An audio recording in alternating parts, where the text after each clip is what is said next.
So again, just to reiterate, what we're doing here is we're kind of warping inside that glass globe, which is an artificial level that Log has created to challenge Banjo. From a sort of artistic point of view, we kind of quite enjoyed building these worlds. It was quite a good opportunity to make it look maybe different from other games in that they are artificial, and so where you would generally have like organic materials, we've kind of turned that on its head, and they're made up of like patchwork, fabrics and metals and so on.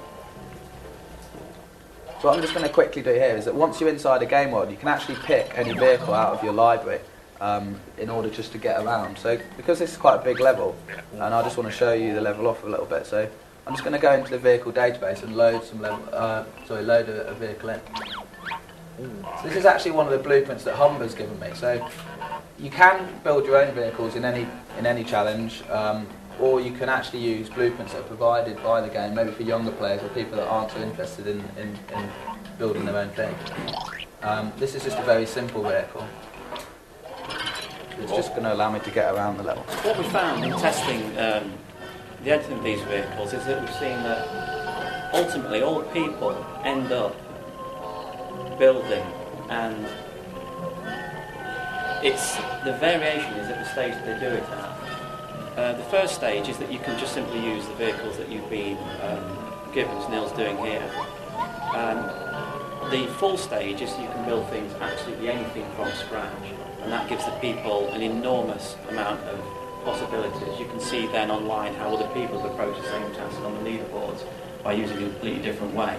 Now the intermediate stage though is to then start modifying vehicles that you've been given, and that's the one that people generally start at. So Neil could take this vehicle here, start adding extra capabilities to it that will give him a different way of approaching the same challenge.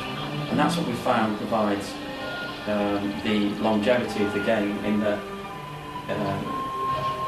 the creativity of the player is in how they approach the challenge, rather than that I'm faster or more accurate or stronger, etc. So on the game worlds, we basically have familiar characters that actually host the challenges, and you can see on the map the jiggies around the level indicate where they are. And by going up and talking to them, they will offer a challenge in which you can compete to win a jigging. So I'm just going to show you this challenge, which is called Intergalactic Bin Men.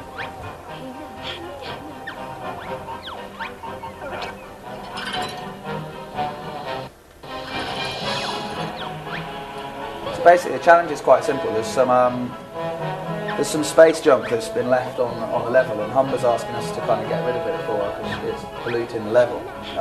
So there's actually a hatch that we can use to dispose of it, and we simply need to transport this junk into the hatch. And again, like Mark said, what we're trying to do is give the player a very simple challenge, but open up how you do that completely to the player, so everyone would really go about it in a different manner. So what I'm going to do is basically, I was playing this a few days ago in preparation for the demo. I'm just going to run you through, it's kind of like almost my thought process of how I personally tackled it. It's not necessarily to say this is the best way or even a particularly great way of doing it, but it's just how I approached it and to show you the sort of process behind how I did it. So the first method that I used was, I basically built this great big kind of bulldozer type thing and thought, well, it's kind of big and heavy and powerful, and I'll just try and push this junk into the hatch. What I actually did as well was put a couple of gadgets, they're kind of fans on the front, to sort of blow the junk in front of me.